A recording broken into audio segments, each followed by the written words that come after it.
el voto, es decir, la confianza en el proceso electoral? Bueno, indudablemente la presencia de observadores y veedores tanto nacionales como internacionales ayuda un poco a sembrar confianza en cuanto a lo que es el sistema de votación venezolana. El día de hoy el directorio del CNE ha decidido anunciar la invitación bastante amplia de organismos especialistas en materia electoral. Estamos hablando de organismos como la Unión Europea, CARICOM, los especialistas de la ONU, el CELAC.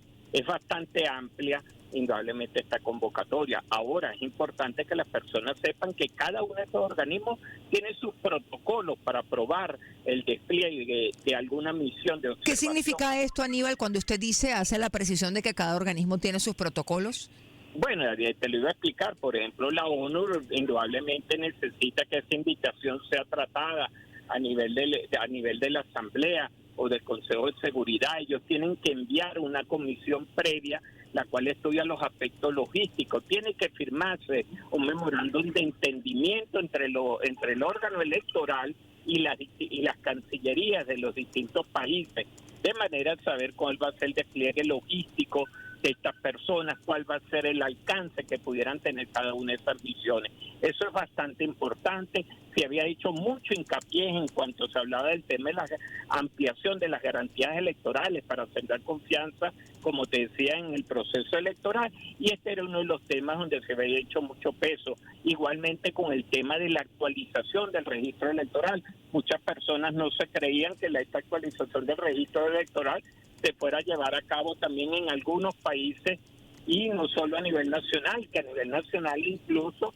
una jornada bastante extensa. Estamos hablando de casi 30 días, es decir, del 18 de marzo al 16 de abril. Tendrán todos esos jóvenes que cumplieron 18, todas esas personas que nunca se han inscrito en el registro electoral, incluso todos aquellos jóvenes que cumplen los 18 antes del 28 de julio también se podrán inscribir en el registro electoral, igualmente que esas personas que se mudaron.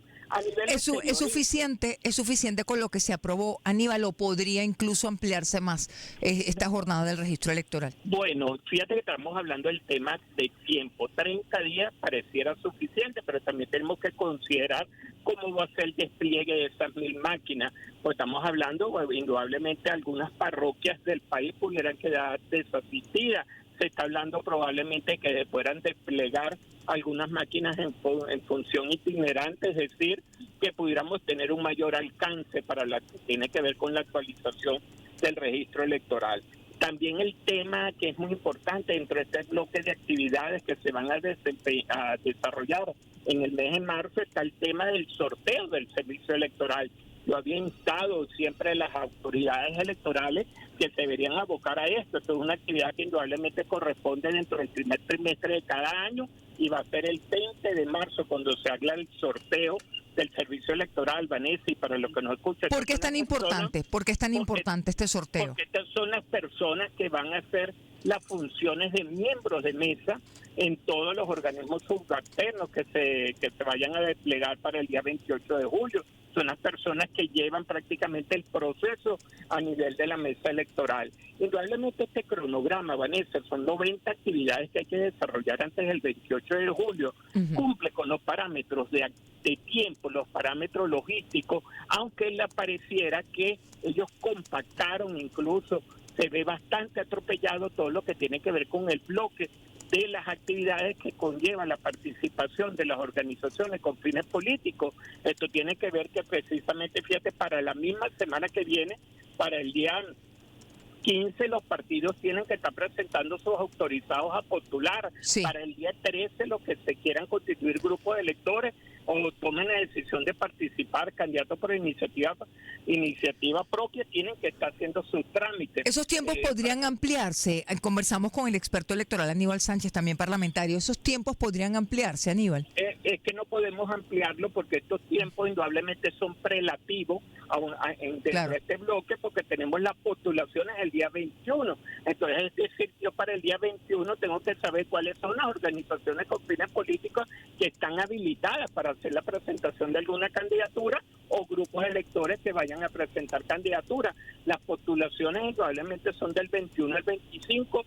siempre en los eventos anteriores se ha dado una extensión de unas 24, 48 horas, pero lo importante y muy llamado la atención que estamos haciendo desde el día de ayer, porque sé que las organizaciones políticas, sobre todo de la oposición, pudieran estar asomando la posibilidad de presentar los famosos candidatos comodines. ¿Qué sucede? Ajá, ¿qué sucede con estos candidatos comodines? Porque hay personas que dicen que es una opción válida. ¿Usted considera que no?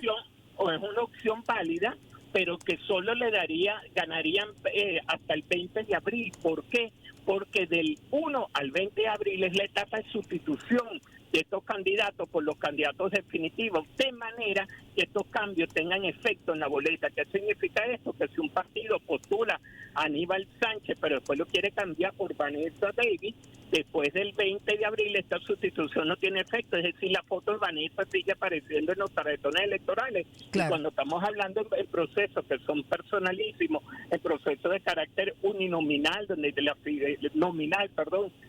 sale la foto y el nombre del candidato, es muy importante que el elector pueda hacer esa asociación del partido con la cara y el nombre del elector. ¿Qué recomendación haría usted, Aníbal? ¿Qué recomendación haría usted? Indudablemente que los partidos no dejen, como dice la ley en el artículo 63, hacer las sustituciones hasta 10 días antes de las elecciones, porque si se amparan en este artículo 63 y ellos pretenden hacer sustituciones hasta el 18 del mes de julio, estas sustituciones no tendrían efecto en boleta. Por lo tanto, los partidos deben estar abocados ahorita a lograr sus mayores posibilidades de acuerdo, de consenso, de manera que presenten candidatos en algunas fórmulas unitarias, que no es lo mismo que único. Estamos conversando con el experto electoral Aníbal Sánchez. Vamos a recordar las fechas más relevantes para las organizaciones políticas. Por favor, Aníbal.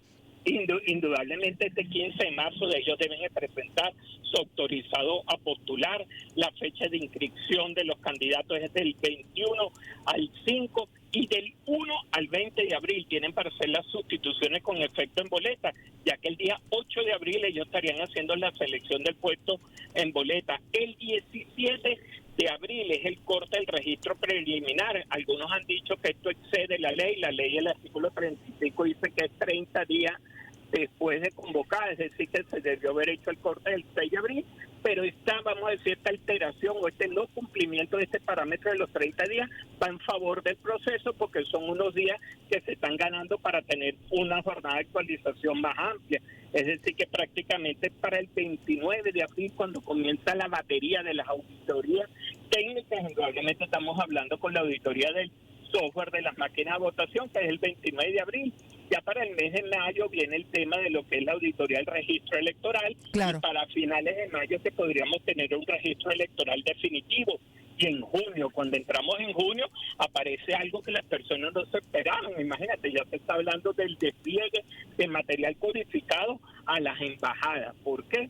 Porque indudablemente, como te dije, la jornada del 18 de marzo hasta el 16 de abril está indudablemente incluido lo que es la actualización del registro electoral en el exterior. Esto ha traído bastante confusión, porque como todos sabemos en Venezuela... ¿Qué es lo que genera confusión? ¿Qué es lo que genera confusión? Que en Venezuela los procesos de actualización y de votación se hacen directamente en lo que es las oficinas consulares o embajadas. Sí. Y como sabemos, hay países, por ejemplo, Estados Unidos, Argentina, donde no tenemos oficinas. ¿Cómo sería en ese caso? ¿Cómo sería en ese caso? Todavía el CNE, que está en sesión permanente, no ha tomado la decisión.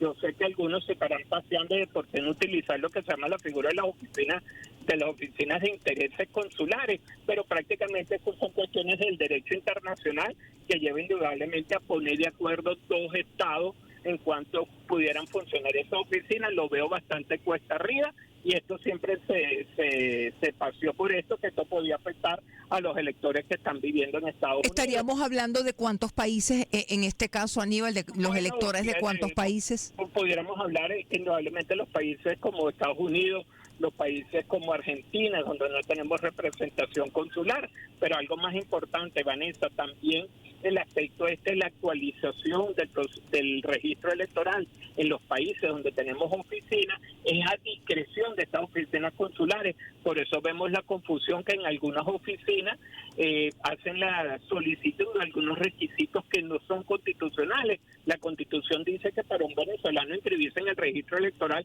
lo que debe presentar es su cédula laminada, aún estando vencida. Pero en oficinas consulares sabemos que están pidiendo la inscripción de una planilla, el registro en una planilla de actualización, te piden tu cédula laminada, te piden el pasaporte venezolano, te piden lo que es el DNI o una forma que ellos puedan demostrar un estatus legal de residencia en ese país, que es lo que una interpretación que se hace del artículo 124 de la LOPRE, el cual siempre habíamos criticado que había que hacerle una reforma, pero ya son cosas que escapan de los tiempos, un cronograma que indudablemente está desarrollado entre los 145 días y es prácticamente lo que yo mismo venía diciendo, un cronograma siempre se ajusta entre 145 y 165 días, pero el CNE jugó a la discrecionalidad de las actividades que ellos pueden comprimir y moviendo todos esos bloques de actividades. Fíjate que adelantó todas las actividades que tienen que ver con las organizaciones con fines políticos y dejó las actividades técnicas, incluso la propia, lo que es la obtención del registro electoral, que fíjate que prácticamente está, el definitivo está quedando prácticamente para el 29 de mayo. Aníbal, muchísimas gracias. Gracias por acompañarnos en la tarde de hoy. Siempre un gusto y seguiremos conversando en estos meses.